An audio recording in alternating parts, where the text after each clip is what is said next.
I will say I can dip in my salt water. There we go. The soybeans that are, kind of chopped and floating in there, that becomes the miso. Soy sauce actually started because people wanted miso, and the liquid they would discard, but shortly afterwards they found out that the liquid was really, really good, so they kept on making it. And then they had two things. They had the soy sauce over here, and they had miso over here. What's going on, man? I am so excited about this smell.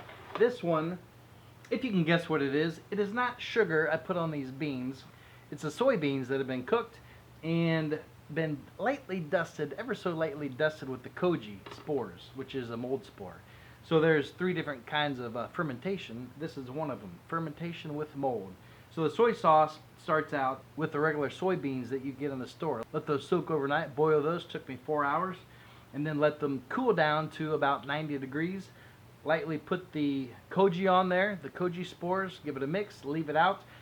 It says usually 2 to 3 days. The kitchen was pretty chilly, so it took, this is day number 4. And I wasn't sure what the flavor was when I first smelled it, but now it's like really, really good fermented meat.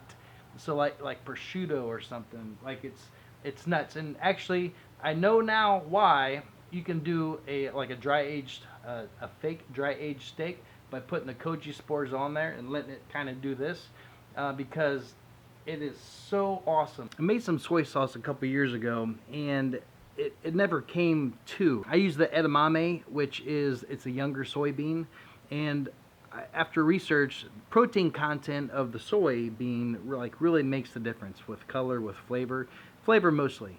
But the edamame has 5 grams less per cup protein. That's why it never worked out. So this one, I am so excited about this.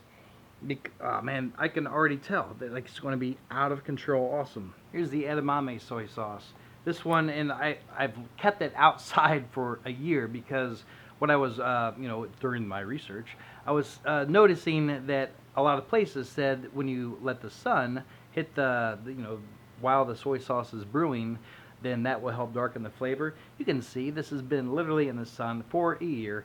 That's what the rust is all about. So we're going to take this off, and I'm going to smell it. It smells fine, but it really does smell like light and young.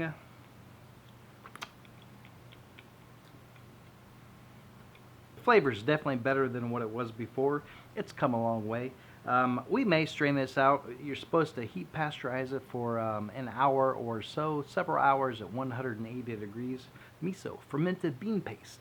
One thing I will say about the mold, white mold is good because there's all kinds of things that are fermented that either get white mold and you enjoy them, or that possibly get white mold and you can just take it off. The green molds, the yellow molds, the slimy poo-poo molds, we don't want those. But the white stuff, and this one,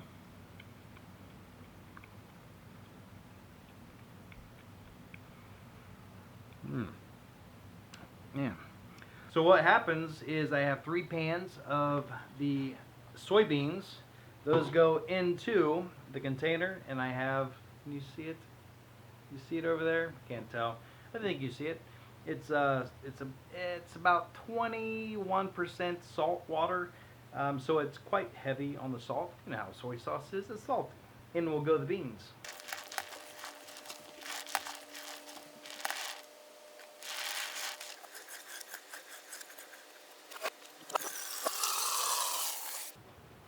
Once a day for 3 weeks, I need to kind of give this a mix. This is going to start fermenting, so it needs oxygen. I thought about putting an air stone down in there. I don't think that will be a horrible idea, but I'm not going to do it. And then I'll start kind of blending it with the stick blender to kind of break down, give more surface area for everything. And I may do that in the next couple days. Stay tuned to see how the soy sauce turns out. I will say I'm not going to save back a whole bowl and eat this with a little bit of the salt water. But I can definitely tell it's going places.